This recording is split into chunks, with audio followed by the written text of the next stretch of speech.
Good evening. This is the Public Safety Commission meeting for May 9th, 2024. It is 6 p.m. Pacific Daylight Time. Mr. Soriano, can we have a roll call, please? Commissioner Lozano? Here. Commissioner Martin Mitchell? Here. Commissioner Rizzio? Vice Chair Cross? Here. And Chairman Kenneth Mitchell. Present. Thank Thank you very much. And if we could have Commissioner Lozano lead us in the Pledge of Allegiance.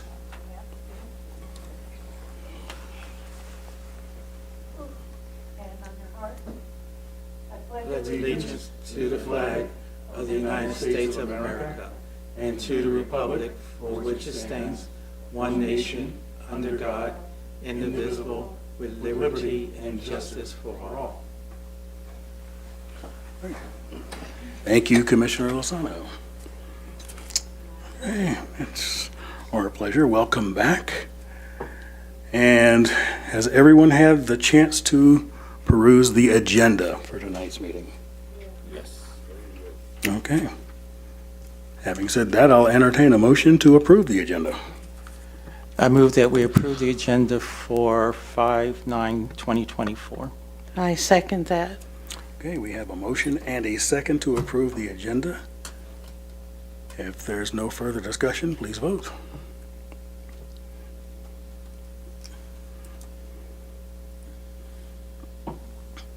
Motion passes unanimously. Thank you, Mr. Soriano. Now, we have the minutes available for the last two meetings. Have we all had a chance to scan those over? Yes. Yeah. Okay. So we'll go ahead and entertain a motion to approve the minutes for both the March and April meetings.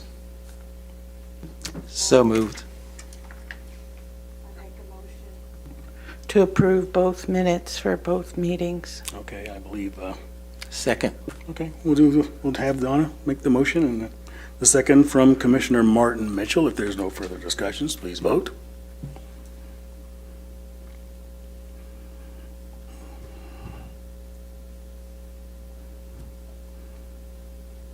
We're not getting the dialogue box for voting. There it is. Thank you.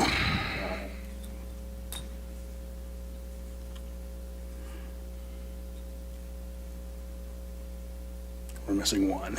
Commissioner Cross?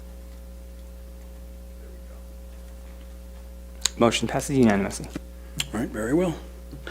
Thank you all. Okay. Well, do we have any public comments this evening? Yes, Mr. Chair. Okay. I have one speaker card, Stephanie Martin. Okay. Well, since we do have a public comment, I'm going to go ahead and read the admonition. At this time, pursuant to the Brown Act, any person may comment on matters of general interest within the subject matter jurisdiction of the Public Safety Commission, not listed on the agenda. Under the Brown Act, the Public Safety Commission should not take action on or discuss matters raised during public comment portion of the agenda that are not listed on the agenda. Comments are limited to 3 minutes per speaker. Speakers may not yield their time to others without consent of the chair. All comments are to be directed to the Public Safety Commission and shall be devoid of any personal attacks. Members of the public are expected to maintain a professional, courteous decorum during public comments. Please complete and submit a speaker card at City Clerk. You will be asked to state your name and city of residence for the record. Having said that,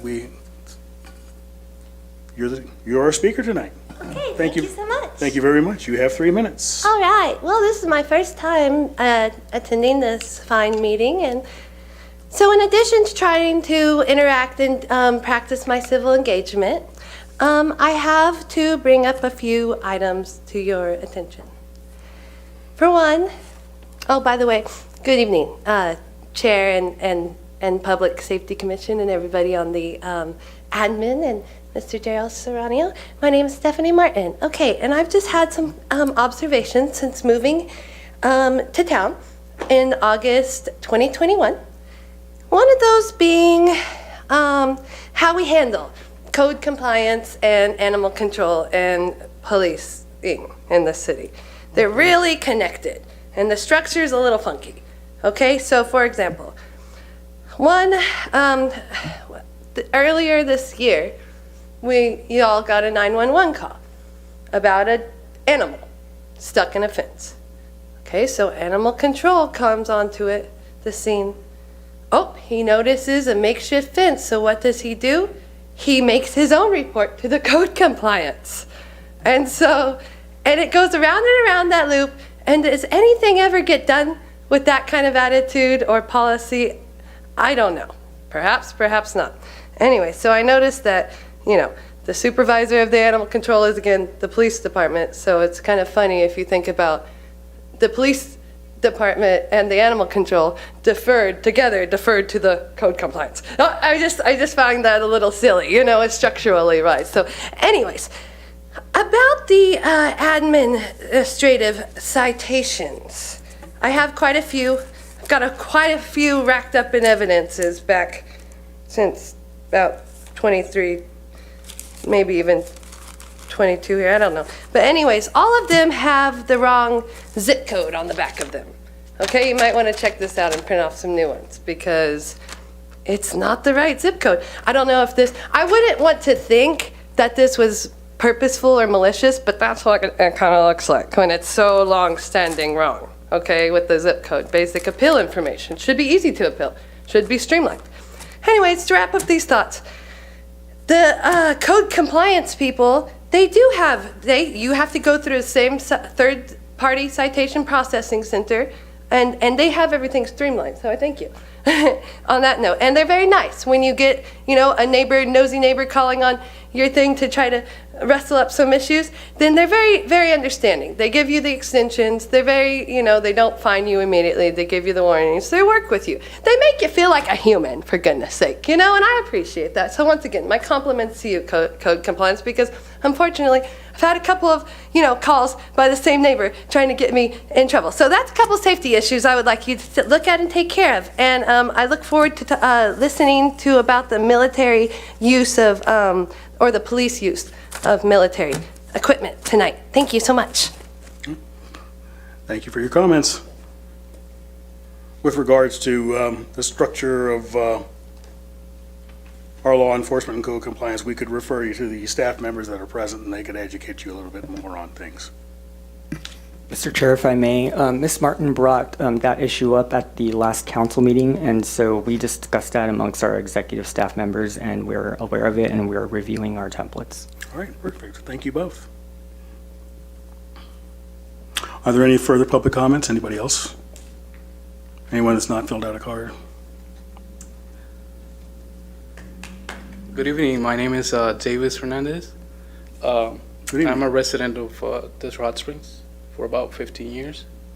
I came to the meeting just to address a few issues that go on Palm Drive, which is basically speeding, and it's supposed to be a safety corridor. It's posted 40 miles per hour going south, starting from two Bunch Palms.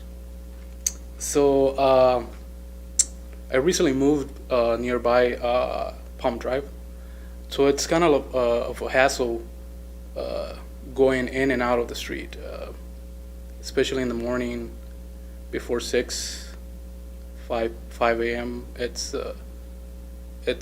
really a accident waiting to happen. The cars are coming and going, probably 65, more than 65 sometimes. There's a lot of racing going on. So this is not my first time I've addressed it. Not here, but with the police department. I've called a couple of times in regards of that issue. Sometimes they send a patrol unit to stand by and then put some tickets, although it's not stopping. I don't think it's a matter of posting more signs of the speed limit or what have you, but having someone there to address those people that basically endanger us. I'm pretty sure you guys have family here, and it's just a matter of addressing it.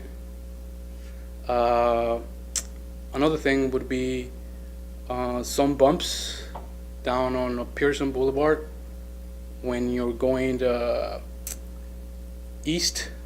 If you're coming from Little Morongo, let's say you're coming north on Little Morongo, make a right.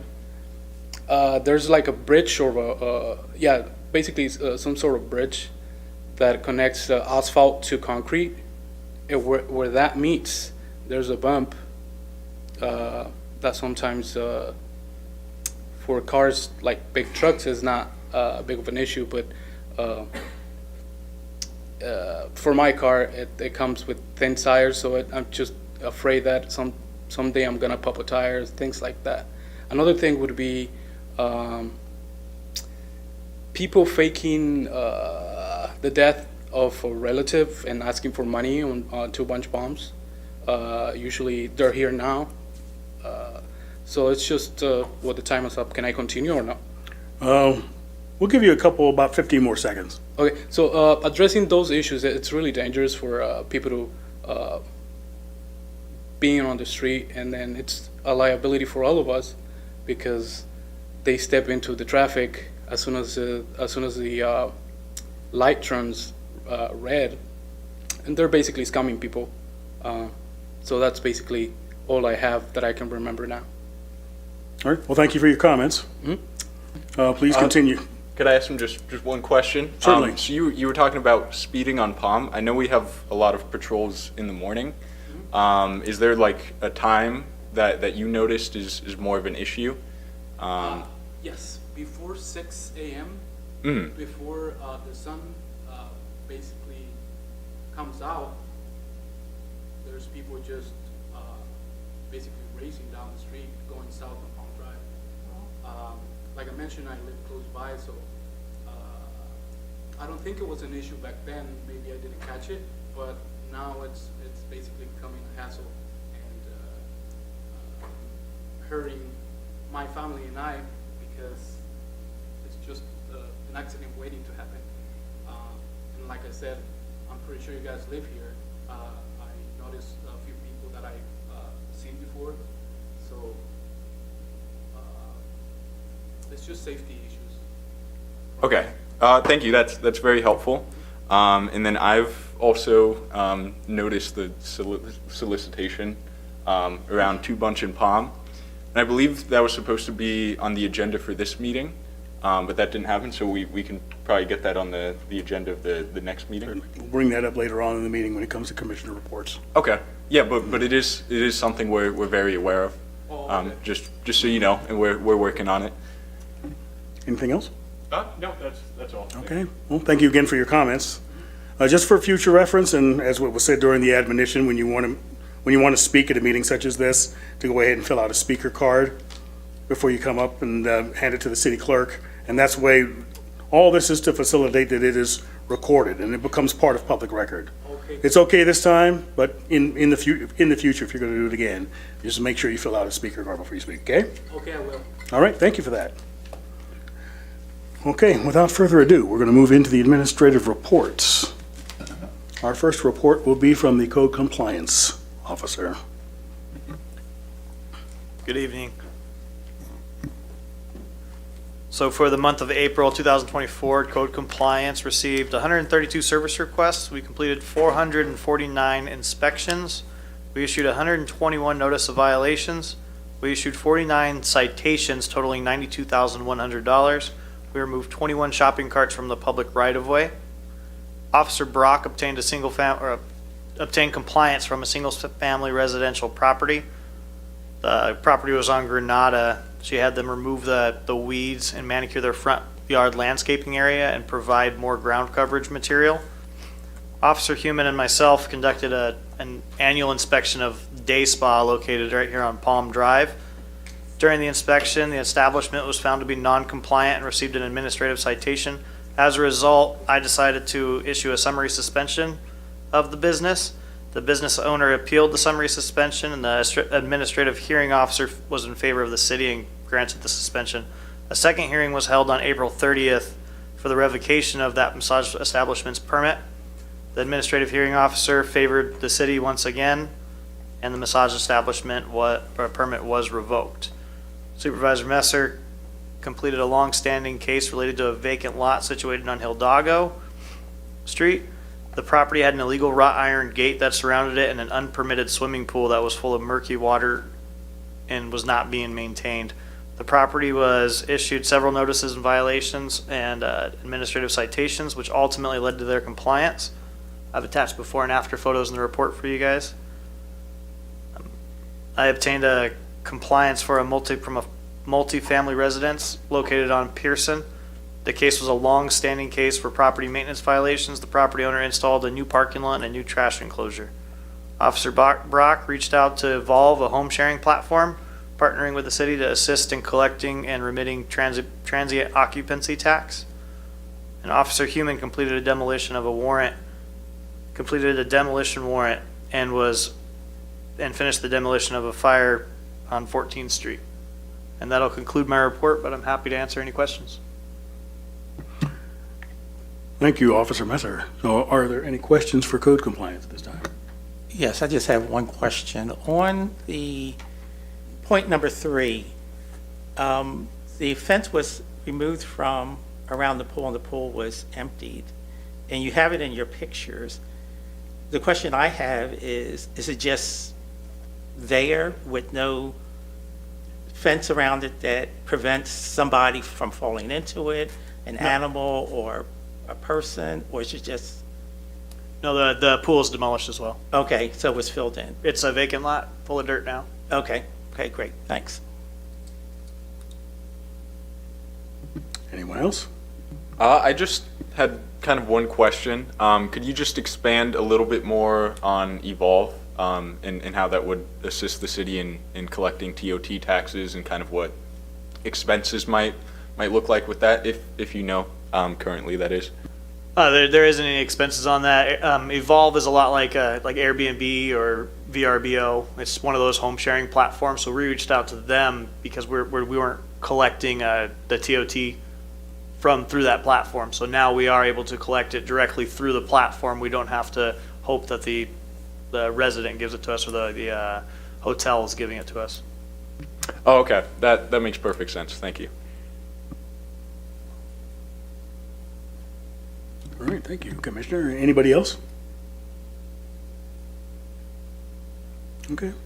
I did have one question regarding the 13313 Palm Drive. It was probably the most involved incident on your report.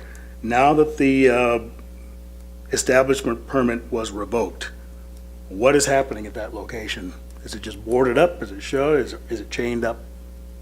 No, so since their massage establishment permit was revoked, what'll happen is they can't open up a new massage parlor inside of that complex.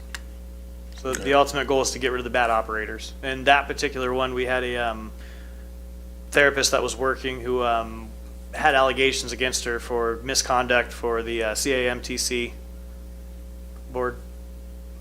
Okay. So they're prohibited from reopening in that complex. Are they also prohibited from reopening within Desert Hot Springs? The owner will be, but that complex, they can't have one in that complex for at least 1 year. Oh, Okay. I was going to ask how long. Is that the one by the Thai restaurant? It would be Day Spa. It's right next to, no, we closed that one down like about a year ago. Wow. Thank you. All right, thank you very much for that report. A lot of work was accomplished in the last 30 days. 449 inspections. You know, that's an awful lot. That's 15 a day or more. Thank you. Next up, we will hear from Animal Control. Yes, sir. So for the month of April, we took about 57 animals. We returned 21 of those back to the owners. We sent 11 to rescue, and we had 16 adoptions, which is really good. We took 12 to the vet for medical issues. We had 18 that were deceased. 0 passed away in the shelter. 4 were euthanized to extreme medical conditions. We've had 35 licenses, 20 admin citations, 28 warning citations, and 193 calls for service. The Animal Action League bus was also in our parking lot, and they spayed and neutered about 31 animals. And I do want to say for this month, just to let the public know, we are having an adoption event down on the library, which is catty corner to Starbucks, between 12 and 2.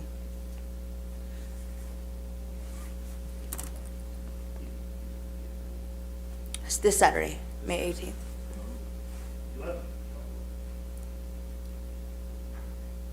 All right, that's good news for the adoption event. Any other questions for animal I'm control? sorry, May 18th.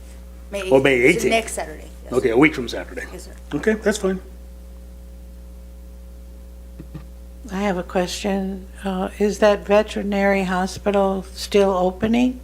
Is that going to be connected to you and to bring animals in there? Yes. Oh, okay. Do you know when? Estimated date is September. Yeah, I can answer that. Yeah, so it's still in the works. It's September 1st is when they're hoping to open. Oh, And then okay. it's not necessarily connected to animal control here, but we will be utilizing that so that those services we can get handled here within the city. Okay, that's what I wondered. Thank you. Very good, thank you. Question, what is an admin citation? It's, we issue administration citations for loose canines, licensing. It's a fee that Okay. if they don't follow the terms, then they have to pay the fine. And then the warning citations? That's to give them, that's just to let them know that we have been called and we're notifying them of the situation, Okay. and they have time to fix it. And if they don't fix it, then it turns into an Does that admin normally citation. happen in every case where you issue a citation, you do a warning citation first? Usually we do a warning citation first, Thank you. depending if we've had multiple incidents, then it goes straight to an admin citation and no more warnings. Perfect. Thank you. Are there other questions from the commissioners? Okay, well, we do have one public comment from the gallery on this issue. It was the previous commenter, Stephanie Martin? Yes. Yes, if you would approach the podium, please, Yes, sir. and use the microphone to make your comment. Yes. You have 3 minutes. Thank you so much. Yes, I do believe the adoption is taking place this Saturday, May 11th, at the Desert Hot Springs Library, because I'm a friend of the library and I help with those kind of things. So thank you so much. May 11th at the library. Dogs and cats. Thank you for your comment. So, any rebuttal to that from animal control? We have two, May 11th and May 18th. Okay, perfect. Two's better than one, always. Okay. Well, it would help if I could see. I don't believe I have any questions at this time. Thank you for your report. May 11th and 18th. We will remember that adoption event.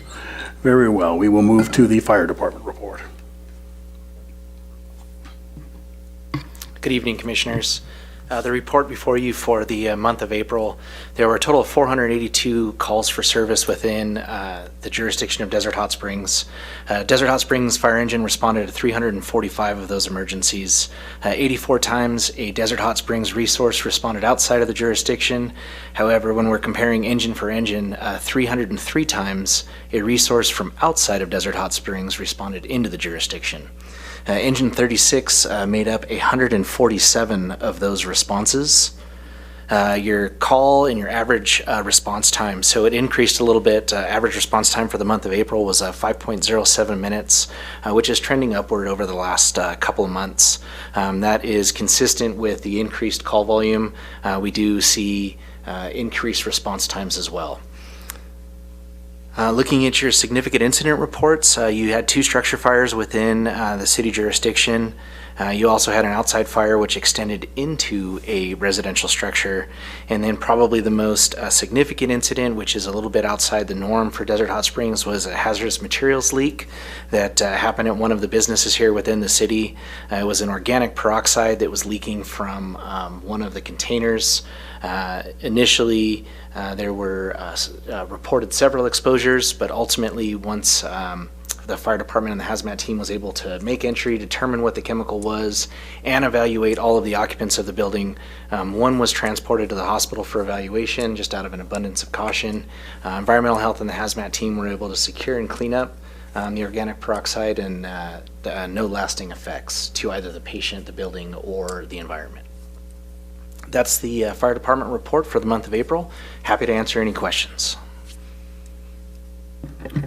Thank you, Chief. Any questions for Chief White? I'm just excited for the groundbreaking, May 30th.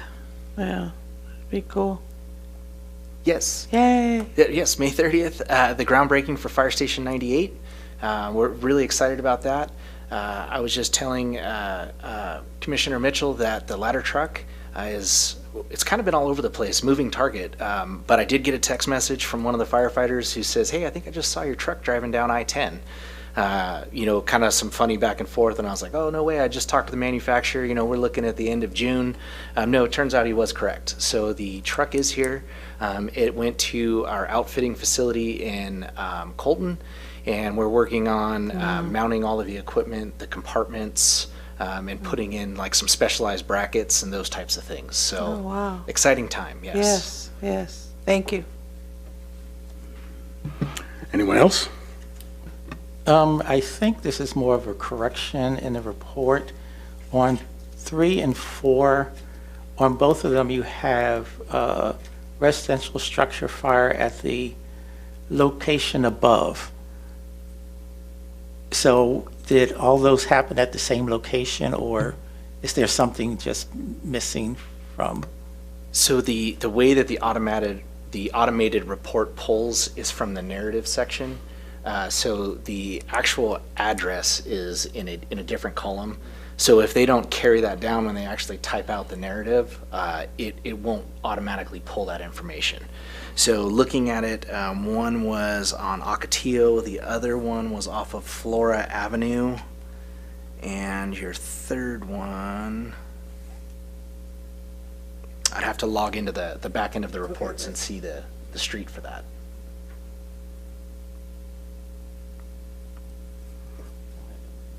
Okay, anyone else? Yes, I did have a question. I didn't notice I was in the vicinity of a structure fire on Flora Avenue, and we usually get text messages regarding significant incidents here in Desert Hot Springs. I didn't get one regarding that incident, and there are parameters for those for that information to be disseminated. If there's an ongoing investigation, if there's a potential for litigation, if there's a potential criminal investigation, it's understood that we wouldn't get anything on that because we don't want the investigation, whatever it may be, to be compromised. So, but I didn't, apparently in this report, you are referencing the Flora incident. And which one was that again? So that would be 24 CARRU 53-123, so the one on the 9th at 1:27 p.m. Okay. Right. I can remember that one. So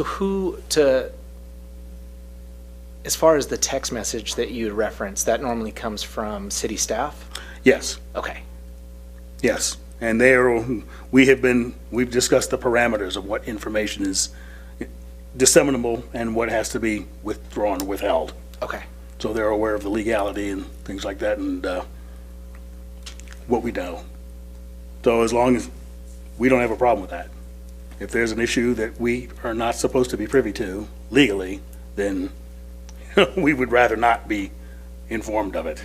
But normally, if it's a closed investigation and there's an incident that we would know, we get a message, so. Have we gotten any of those? I haven't gotten anything. I've gotten a few. Why would you only get it? We should all be getting them. Yeah. Have you all been getting anything? No? No. Okay. I will speak to the city manager about Okay, that. thank you. We'll get all on the same page. It's supposed to Yeah. go to the commissioners. Yeah, thank All you. commissioners. All right. I have a question. Sure.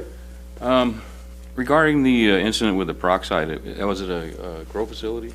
Yes, sir. So was there any follow-up as far as education to teach them how to contain that stuff properly in a proper container, location, or anything to prevent that from happening again?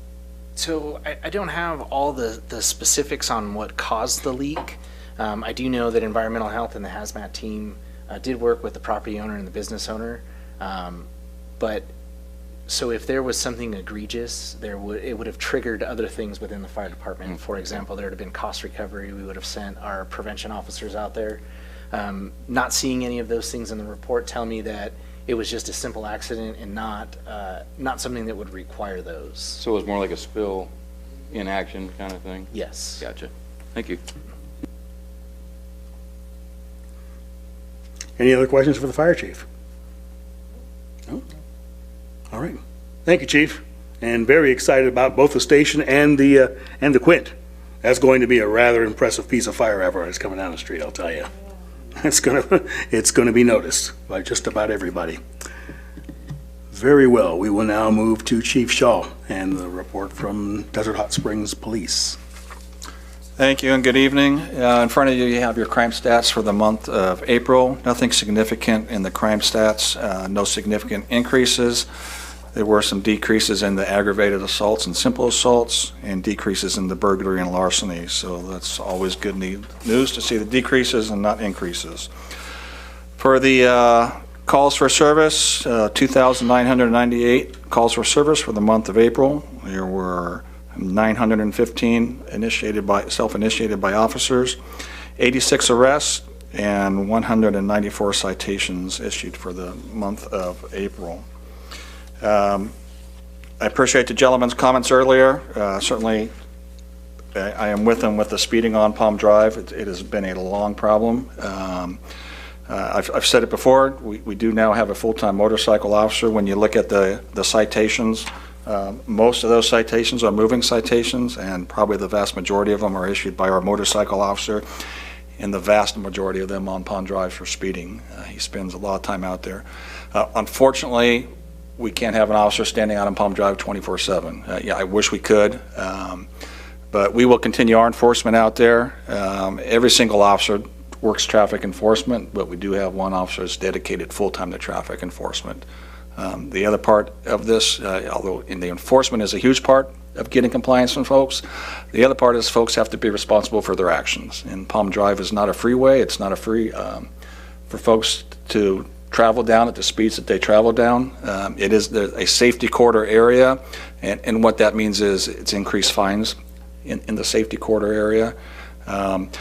Speed humps, as the gentleman mentioned, there's pros and cons to speed bumps, but certainly if anybody in the public is interested in speed bumps or any other type of traffic control device, I know last meeting we had Daniel Porras out here, and you can come to City Hall here, put in a request for that, or go on the city app and request that.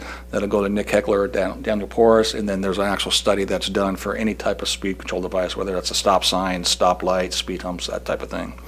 But we will continue our efforts on Palm Drive and throughout the city in traffic enforcement, and particularly those things that are the major contributors to traffic safety, and that's usually speed, stop sign violations, and violations of right-of-way.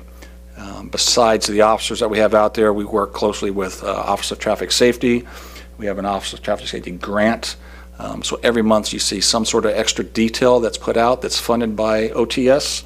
Where we have 1 to 2 up to 4 officers working special details. In May, it's Motorcycle Safety Awareness Month, so they'll be out looking for specific motorcycle safety and pedestrian safety things. So, but they do all types of traffic enforcement. So, and again, every month there's some sort of detail that's out there. So we'll continue our efforts with traffic safety. A couple other items that are coming up so you're aware, for you and the public. On May 28th, there was a mention earlier about the military equipment use. So that's not tonight, but that is on May 28th. There's a community meeting that'll be held here at Council Chambers at 6 p.m. And what that is a couple years ago, AB 481, which is the military equipment use. All law enforcement agencies had to adopt a military equipment use. Part of the requirements of that law is that yearly we do an annual report on the previous year based on our military equipment use. There'll be more information on that, but I encourage all the public safety commissioners for you all to come, and anybody in the public, if you'd like to get more information about our military equipment use. The wording is a little different. It's called military equipment. That's what the AB 481 was designed, but it's not necessarily military equipment. But there is certain equipment that the police department uses that under the definition of military equipment, that's what it falls under. Drones is one thing, certain weapons, lethal and non-lethal weapons, that type of stuff. But more information to come. Please come to the May 28th meeting, and we'll give you an update on where we are and what happened last year with our equipment. Second event that we have coming up is on June 15th. Yes? What time? 6 p.m. On June 15th, from 5 p.m. to 9 p.m., we'll be hosting an open house at the Desert Hot Springs Police Department. We'll be doing some barbecuing, hot dogs, and other goodies. So it's open to everybody. Again, another event, a great opportunity for this commission to come out and let folks know what you guys do and get folks familiar with the Public Safety Commission, but also with the police department. We'll be doing tours of the police department. And again, it's open to the public and really just a time for a community and the police department to get together. Give you an update on officers. We were very happy to report that during the last week, we met and gave 2 conditional officers to 2 new police officers. One officer has already attended academy, is finishing up the last part of her, and both female officers, so we're excited to get some more female officers on the department. First officer is finishing up some last things on her background, and we're hoping that all goes well, and she starts her training within the next few weeks.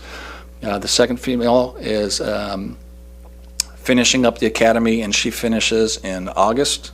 And so we're looking at, as soon as she's done with the academy, at bringing her on. So excited to have those 2 coming on board. If you recall, one of our community service officers, Matthew Henry, is currently in the police academy. His graduation is coming quickly. He graduates in July, and then he'll be coming on board. And then we have one last opening, and that'll be going to a current animal control officer, Noah Pena. And he starts in October, and he will fill us to full staffing for our officers. So excited with that and bringing on these new folks. And as we bring them on, you'll get a chance to meet them and hear more about them. So that finishes my report, but happy to answer any questions. Very well. We do have one public comment? Or do we have 2? Okay, I believe the gentleman was... No, we prefer you use the podium. The police officer mentioned something about speed bumps. Maybe it's coming from my comments, but I wasn't referring to speed bumps. I was rather referring to naturally occurring races on the asphalt. There's one right in front of the fire department. If you're going east on Palm Drive, right before you hit west, there's one bump right there. There used to be one on West Drive going south that they actually it got grind up, so it wasn't speed bumps. It's just they occur naturally, I guess, with the movement of the desert ground, basically. Gotcha. Thank you, and I appreciate that clarification. And that also, but I can pass that information on because that would also still go to Nick Heckler, our Public Works Director. So I'll make sure he gets that information. Okay, perfect. Sounds good. Thank you. All right. Thank you for your comments. Hopefully we'll direct that to the proper resource. And Ms. Martin, you have another comment, please? You have 3 minutes. All right, 30 minutes. No, just kidding. All right, I'll wrap it up in 3 or less. Okay. My comment is kind of similar to his. I kind of got in trouble back there because I knew there wasn't going to be a time to speak after each report because I've been watching each and every one of these for some time now. And so a suggestion would be to ask, you know, when you do, because I know you hardly ever do have an audience, but when you do, you might as well make sure you know, say, does anybody have a public comment after each report? So during whatever matter we need to speak, whether it's code compliance, animal control, or the police, or the fire, then we may, like the gentleman, he had to correct, you know, oh, wait a minute, the police man did it, he gave me credit for something I didn't want. And so if you gave a public comment time period, then they can be like, oh, well, actually I meant this. Or, oh, wait, I heard May 18th, but what about, or May 17th, or, you know, 9 days from now, what about, you know, 2 days from now or whatever, you know, regarding the animal control. So encourage people to come because I've been kind of wondering what the purpose of this is for, this public safety commission. Is it for the public or is it not? So, you know, you got to make sure you know your audience and you're talking to your audience, not just each other. It's not just a back and forth. Talk to us. Give us some time. Put some things on the agenda here. It's always an empty agenda. I get kind of bored. No offense or anything, but it's always the same report, our personal banter, and then, you know, so come on. Invite the public to be, you know, more involved. Thank you so much for listening to me. Tell your neighbors, and we'd love to have them here. Yeah. Okay. Thank you for your comment. Okay. Anybody else have a public comment? Okay, I see nobody coming forth. I'm going to close public comments at this time. We'll have the commissioners. Any question for the police chief? I have one comment kind of related to Palm Drive. So I know it can get a little tricky because that becomes county at some point. Mm-hmm. But I worked night shifts for quite a long time, about 10 months in Palm Springs. So I would drive across that road every single night. And I think I've only once in 10 months I saw a car there, and it was a county sheriff. So speeders might be aware that during, you know, certain times there's a blind spot for police there. And of course you can't have someone there at Palm Drive all the time. But I think it would be a really great idea to kind of sporadically during the AMs when what he was speaking about to kind of have someone stationed there. Chief, would you want to respond to that? Thank you, we'll do that. No, we have in the past, we've put out, we've worked specific details. We've worked in conjunction with CHP and worked joint details out on Palm Drive. So yeah, you may run into a Desert Hot Springs vehicle, you may run into a Riverside Sheriff's vehicle, you may run into California Highway Patrol. All three agencies are out on Palm Drive. Yeah, they're all over the place, but all three of us work independently and together on Palm Drive, and we will continue to do that though. All right, thank you very much. And there's a... Oh, go ahead, you go ahead. Sorry. There's another problem area, 2 Bunch and Palm Drive, where the Walgreens is and the Starbucks. Mm-hmm. People use that as a pass-through. When it's backed up at the light there on that corner, and I've seen it numerous times where people will use the parking lot as a pass-through so they don't have to wait for the light. And you know, that's an accident really waiting to happen. I mean, someone can get, you know, I mean, you expect cars in the parking lot, but you don't expect a car coming off of 2 Bunch to use the parking lot as a pass-through. So I can see, you know, an accident, car accident, or someone getting hit. No, I agree. And yeah, I've seen it there too. And normally when they're doing that, they're going awfully fast because they're trying to beat the light or traffic to get out on the other end and stuff. So, and what folks can do, I know a lot of folks will call the police department, like if they see a speeding car or something like that. It's difficult to, you know, if they're going down Palm Drive or something headed towards the freeway and they see a speeding car, so they call, you know, the non-emergency dispatch and say, hey, there's a speeding car here. It's difficult to get an officer there in time to stop that car. But folks can, if they see, especially a particular area where we see a lot of it, and those pass-throughs you do, they can contact the police department. We have an online system, kind of like Crime Stoppers, and they can put that information in. And all that information that comes in, that information goes to our traffic officer, and so he will follow up on that information and then put that kind of in his daily routine of different areas to hit that come in just from citizen complaints or observations. Okay, thank you.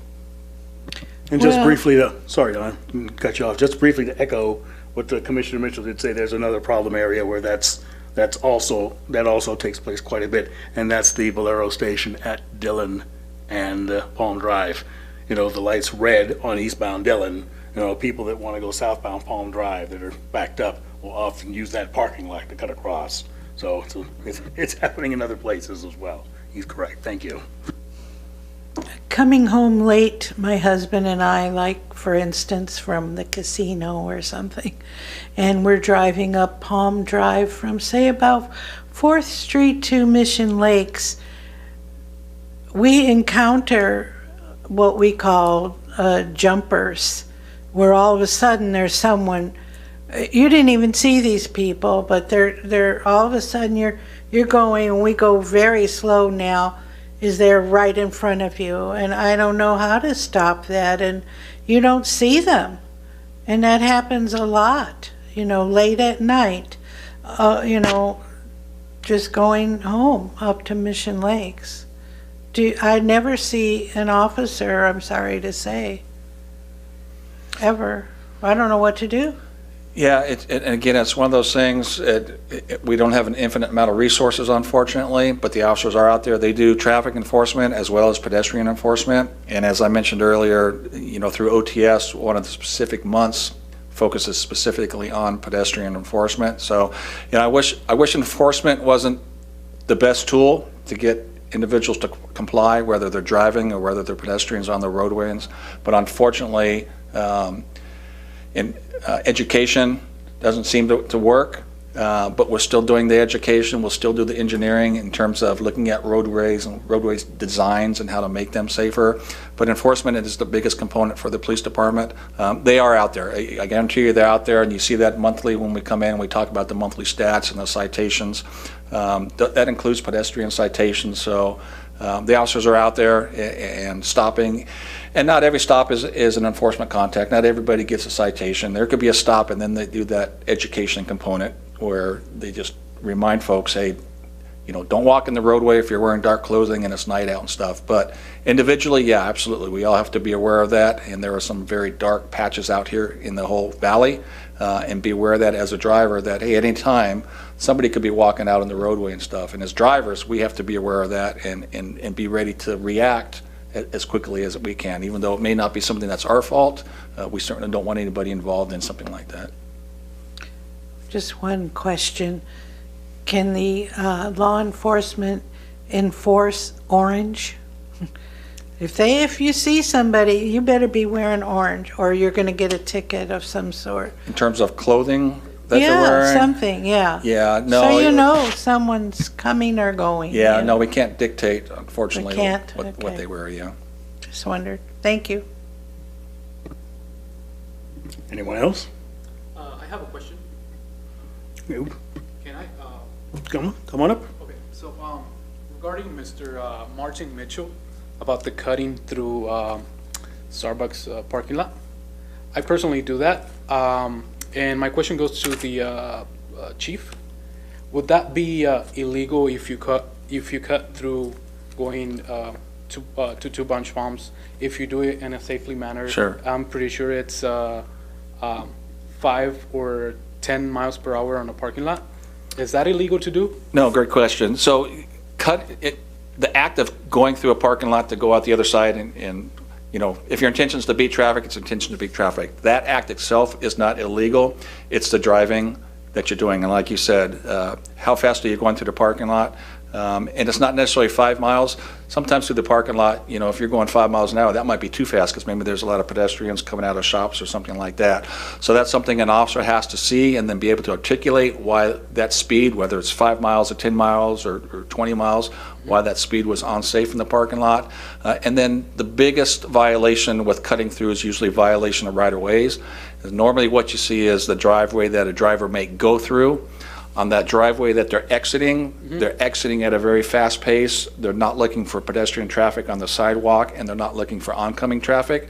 So you're seeing them violate the right-of-way of those pedestrians or oncoming traffic, and that's a violation. So the act itself, no, but the type of driving you're doing, if you do it, could be a violation, yes.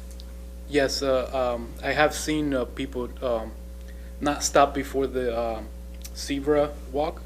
I'm not sure what it's called, but some people call it zebra. So yeah, I've seen that happen many times also in Camino Campanero and Palm Drive. I've seen it on Two Bunch Palms and Palm Drive.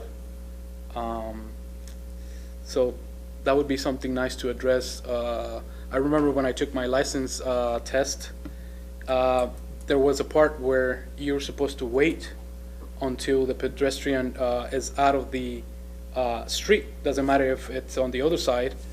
But I was reading basically the DMV laws or what have you. It's not necessary now to stop and wait for the pedestrian to get off the road before you can proceed. And correct me if I'm wrong. So I just want to clarify that just to make a safer place for everyone.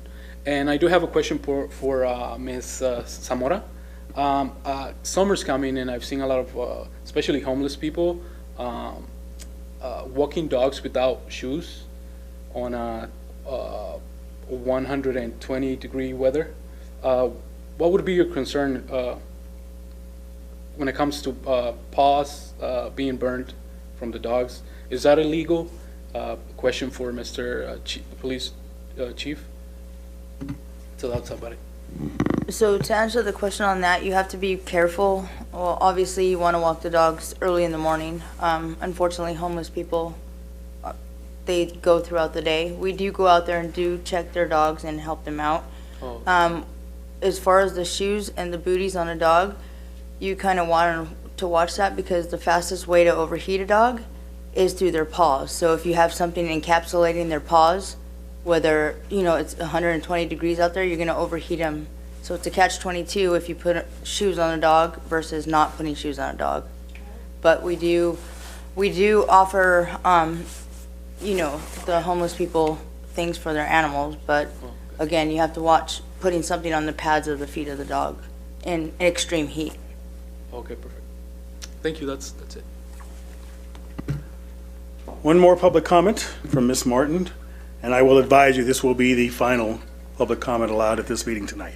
All right, last but certainly not least, I just had a question. I did notice at the DHS library that the book drop-off was moved into in front of the roundabout fire lane. So maybe this is a question for the fireman or the policeman, but like if you can't park, then that entices people to basically, break the rules and the law. I don't know, or maybe that's allowed. On a roundabout red? Okay, that's just my main comment. I guess we can move the box anywhere, so if that's in an inappropriate location, speak now or forever hold your peace. No, just kidding. Okay, thank you, and have a good evening. Thank you for your comment. Any other questions for the police chief? Okay. I did have one comment on the statistics. Well, I actually had a couple. The first comment I had was on the burglary. Breaking and entering seems to be the only statistic that seems to be on the rise. And we had 3 in March and we had 7 in April. And I understand that we just had a spring break here in Desert Hot Springs. Maybe some people had taken vacation, left their homes, what have you. Is there any correlation between this time of year and a subsequent rise in breaking and entering? Oh, and with the ones we have, there's nothing series related that we think there's any series going on. Most of them are just crimes of opportunity from folks. Normally, where we will see a little bit of rise is actually in the upcoming months when the folks are leaving the heat and then leaving their houses and stuff like that. But normally right around this time, folks are still here. So nothing significant with these. It just appears to be crimes of opportunity, unfortunately. Okay, all right. And the other one was with the traffic citations. I did a little calculation of my own, and it looks like about 5 out of every 8 traffic stops result in a citation. And we spoke about visibility being important as far as enforcement is concerned, and not necessarily the citations, even if they're being let off with a warning. We've had several comments about the traffic on Palm Drive. I've had a few anecdotes of my own when it comes to that sort of thing. So when we talk about issuing citations, we're talking about the motor officer.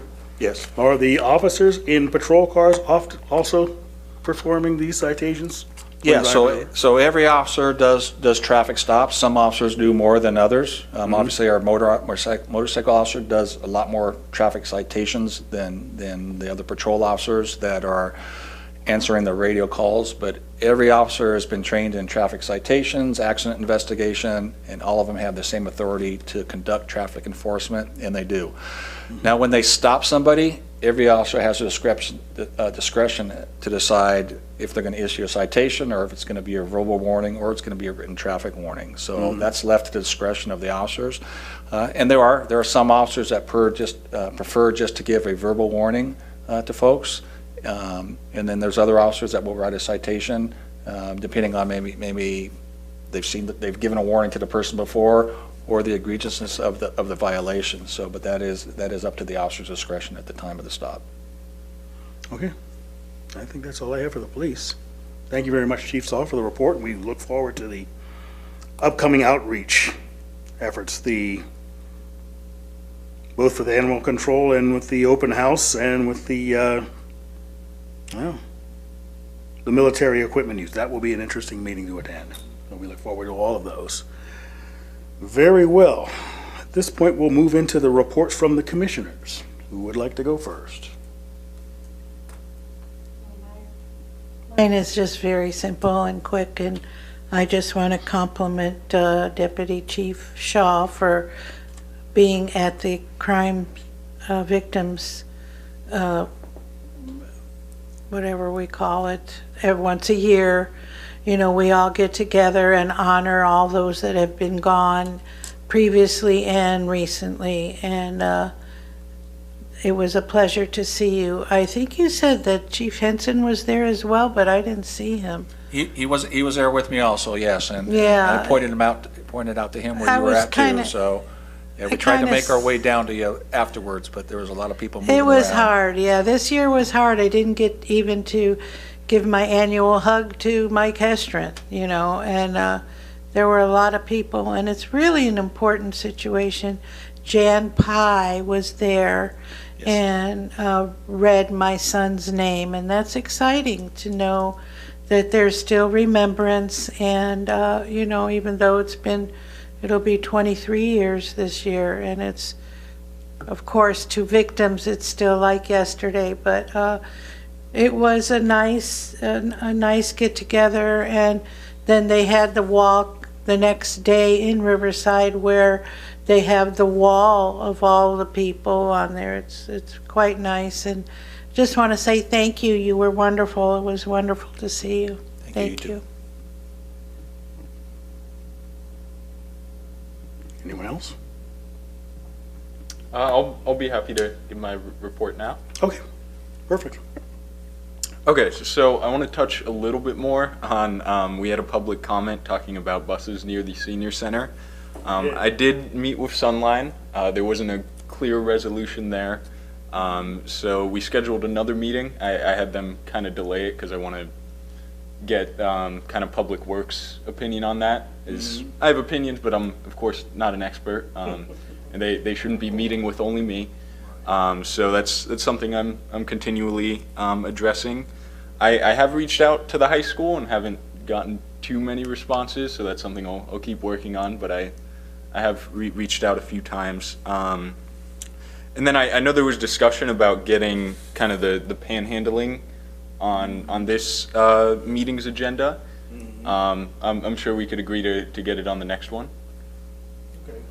Well, I have comments on that forthcoming later Okay. when I give my report. Okay. Because I did some research of my own about where we stand and what our neighboring cities are doing about the issue. But it may involve the mayor and city council to make some changes. Okay, So yeah. we'll talk about agendizing that a little bit later, but before the end of this meeting, definitely. Okay, yeah, so I did my own research, and I don't want to talk on it too long, but it is illegal. Looking through the municipal code, you can't solicit to any vehicles at all. Right. Or near a gas station, and there's one right there. So clearly it is illegal, but it's, the enforcement would kind of be the main issue I see, is that it's left up to the discretion of the city attorney. Right. So there really isn't any teeth there. That's something that I might recommend we change. And I'd be curious to hear, Stephen Shaw, your opinions on enforcement as far as that goes too. But otherwise, that's about it for me. Okay. Chief Shaw, would you care to respond to what he's in his report? I think if we're going to get it on an agendized item, I'll be happy to talk about it. If not, I'm Yeah. happy to Okay. keep it on now. But yeah, certainly if it's going to be agendized later on, then I can come prepared for a full report for you. Okay, appreciate that, thank you. We'll move to the other commissioner reports, and then I'll get to it. And Over the past month, I've been attending emergency preparedness expos throughout the valley, just to see what other cities are doing in terms of emergency preparedness and disaster preparedness. And because there's no reason for us to recreate the wheel on this when you have cities that are already doing a lot. And as you know, I sit on the board of the Coachella Valley Disaster Preparedness Network. So they also have a lot of programs, a lot of workshops that we can use. And they also have a lot of guidance in terms of workbooks and things that we can use in order to put together a disaster preparedness plan, if that's something that we want to move forward with. I know the city, I believe, is working on something as well. So I've just been looking at everything, and in terms of classes for just individual citizens, those are the things that I'm focusing on because, we are going to be our own first responders if there's a major earthquake. That's just the reality of it. So each citizen really needs to be prepared to be a first responder if there's a major earthquake. So that's what I've been doing over the past month. all right, thank you for that report. Mr. Risso. Yeah, on April 25th, I met with Police Chief Henson, and we discussed different ways of reaching out to the community. And then we talked about how we need to get the whole commission involved with them. And then he brought up the fact that they're having the open house on June 15th from 5 to 9. And that'd be good if we could all attend that, and then push for a crowd to come to our meetings. Like the young lady said, what are we doing here? So it's good for them to be educated and understand what we're here for, and that. And then he took me for a tour of the police department. We went through a couple of different areas. He showed me the drone operation. He showed me the holding cells and different things. It was very interesting. It's changed a lot over there. And then on May 1st, you and I met at Capri's to talk about the standard operating procedure that we're presenting to the council. And how's that going? I'm about to report on that. Okay, cool. And then him and I talked about, our chairman, Ken Mitchell, and I talked about the ladder truck that was coming and how he procured that, and that's really a great story. Really good job. And let's see me go over the rest. It was a team effort. Yeah. And then I met again on the 8th with Chief Henson once again, and we talked about community outreach again, and then I brought up the Desert Hot Springs High School Safety Commission Academy, and we talked about that a little bit, and then we came to the conclusion that he's going to have his DHSPD Education Officer, Paulina Toscano, contact me, and she's involved with the academy at the high school. Good. So that way we can get in there and, you know, maybe we could talk about the IG with the instructors, and maybe we can make that a criteria of the students going to the academy to attend the meetings here, because their whole idea is, you know, to come and, you know, do what we do. So a mentorship would be really a good thing, I think. And let's see if I got anything else. And that looks like it's it. So it's been pretty productive in a short amount of time. Yeah, good job. Thanks for that report. Yeah, that would definitely be a good idea, you know, to have it kind of like the way the Boy Scouts had to do things for their merit badges if they wanted to graduate the Public Safety Academy, and, you know, whatever diploma or certificate they receive, then in order to get that, they would have to attend one of our meetings. So, thank you for that. Yeah, they did come here before, and they used to give reports a little bit on their activities. So, yeah, it'd be nice to resurrect that. Yeah. Speak with, what is it, Mr. Huber,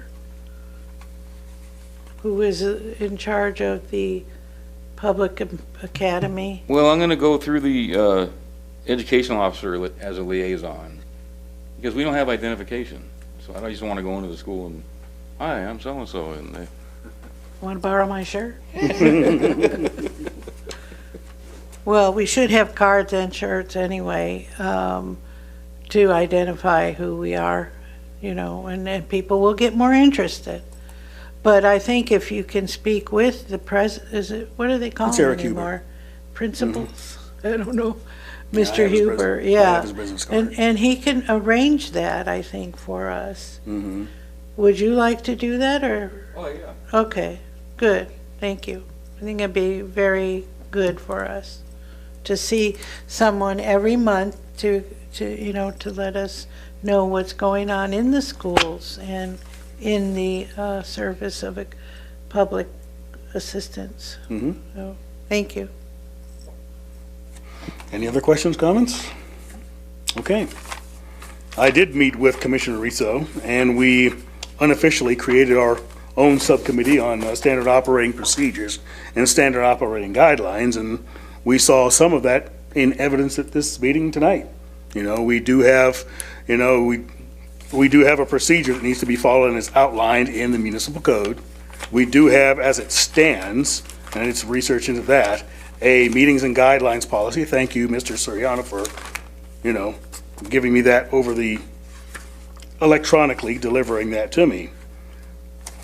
My concern is, well, as we move forward, if we're going to, such as we talked about your issue with the panhandling on the median strips and everything like that.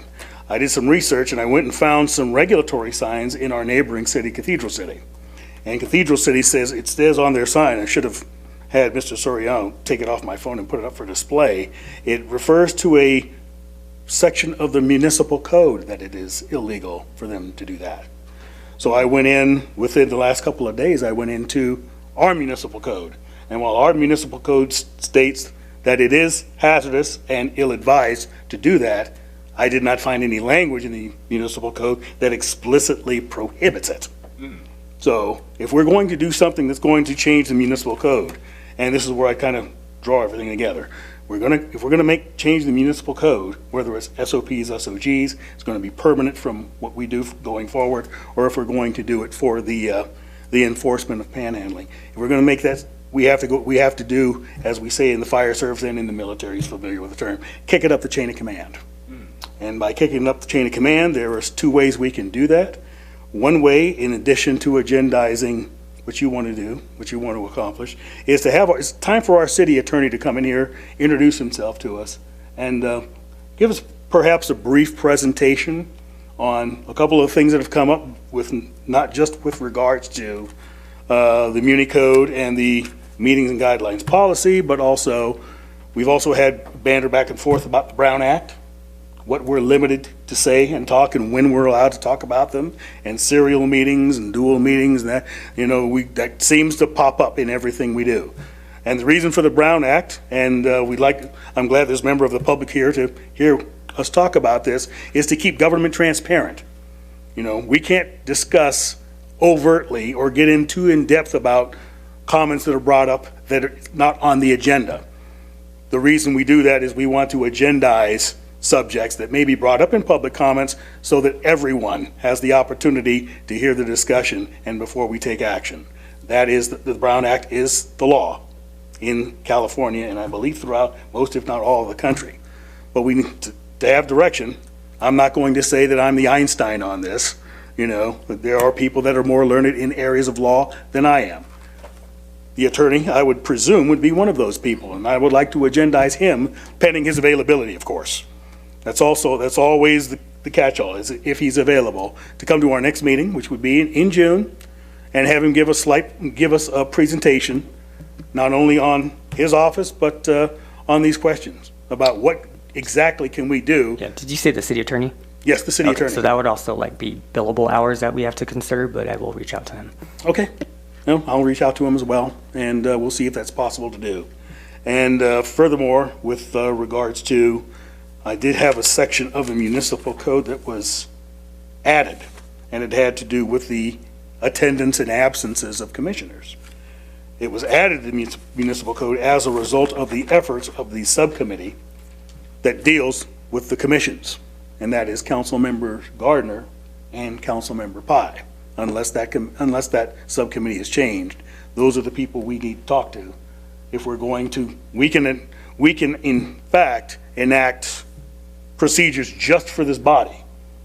I think I mentioned it before to Commissioner Riesel, what I did the few times I was on jury duty, and the one time I was elected the foreperson, we rolled up a piece of paper, and I would hand it to Commissioner Mitchell and tell him, okay, as long as you're holding this piece of paper, you've got the floor.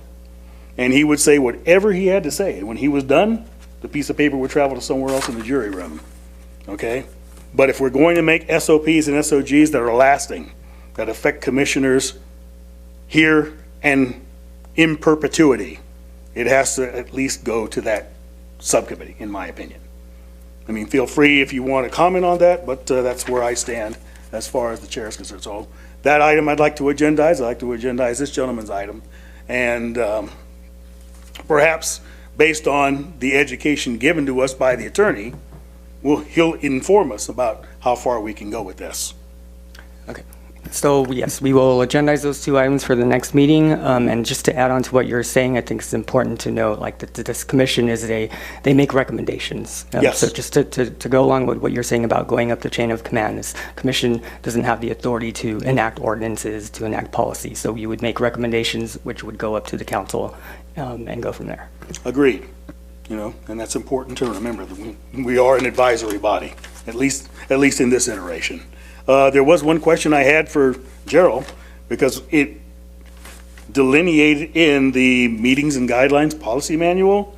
I think we mentioned this at the last meeting, that there was referring to section 12.2 under the council and commission member conduct, that a personnel handbook is to be issued, and we are all supposed to sign and receive that we've read it. And I think at the last meeting, it was said that it was forthcoming. It hasn't arrived yet? Yes, I think what that is referring to is the meeting guidelines and procedures, but what I'm preparing is a more robust commissioner handbook for the next term of commissioners.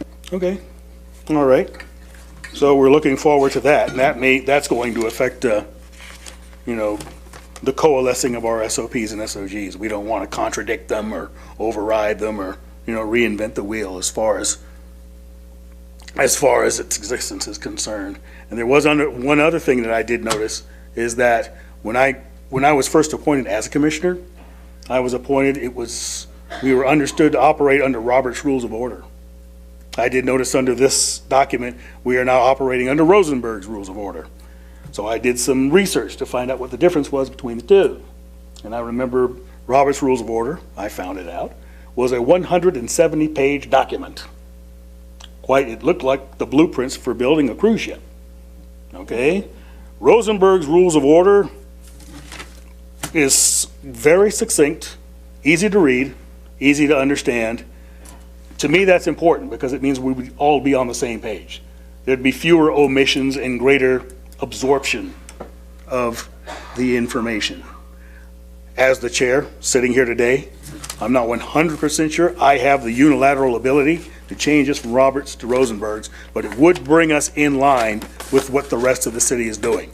Again, we're going to find out more of that with the city attorney and with the subcommittee. Well, when I, Yes, the city council formally adopted Rosenberg's Rules of Order, and that's why it's referenced in that document. Okay.